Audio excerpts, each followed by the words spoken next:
तर पाठीमागच्या लेक्चरला आपण काय पाहिलं, अर्थ ग्रॅव्हिटेशनल फोर्स. ओके, त्या लेक्चरमध्ये आपण असं पाहिलं की पृथ्वी तिच्या जवळ असणाऱ्या प्रत्येक गोष्टीला स्वतःच्या केंद्राकडे ओढते, त्यालाच आपण काय म्हणतो, अर्थ ग्रॅव्हिटेशनल फोर्स म्हणतो.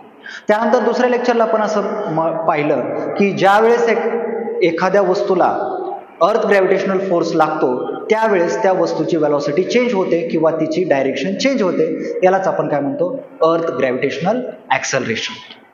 ओके, त्या पॉइंटमध्ये आपण असं पाहिलं की पृथ्वीवर जर कोणतीही वस्तू असेल तर त्याच्यावर ग्रॅव्हिटी ऍक्ट होते. ती ग्रॅव्हिटीचा फॉर्म्युला काढला आपण, डिराईव्ह केला. तो फॉर्म्युला काय होता, gm/r². मग त्यामध्ये आपण एक प्रयोग पण केला होता की दोन ऑब्जेक्ट सेम उंचीवरनं जर आपण सोडले तर कोणता ऑब्जेक्ट खाली पोहोचेल. तर त्याचा आन्सर आपल्याला काय मिळालं की दोन्ही ऑब्जेक्ट सोबत पोहोचतील. का, तर ग्रॅव्हिटी जी असते ती कुणावर डिपेंड असते, कुणावर डिपेंड नसते, मासवर डिपेंड नसते.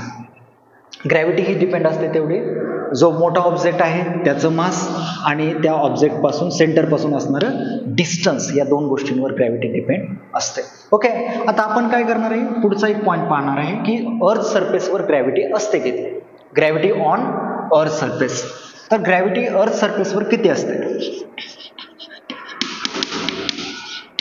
ऑन सरफेस ऑफ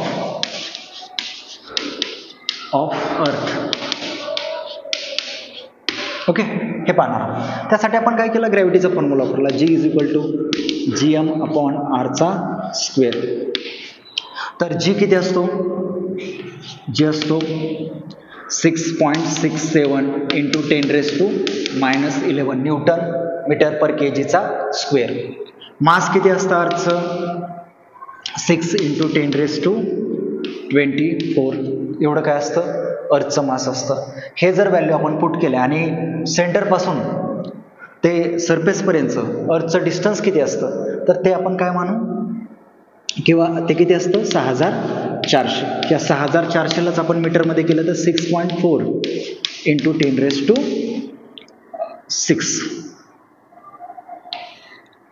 एवढं काय होणार आहे आपलं मीटर, एवढं काय असणार आहे, डिस्टन्स असणार आहे. या व्हॅल्यू आपण या इक्वेशन मध्ये पुट करू. काय होईल, G=6.67 × 10⁻11 × 6 ×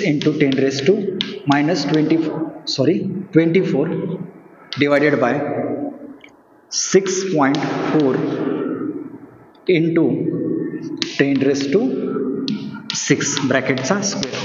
हे जर इक्वेशन आपण डिराईव्ह केलं तर काय होईल, आपल्याला इक्वेशन मिळेल 9.77 मीटर पर सेकंडचा स्क्वेअर.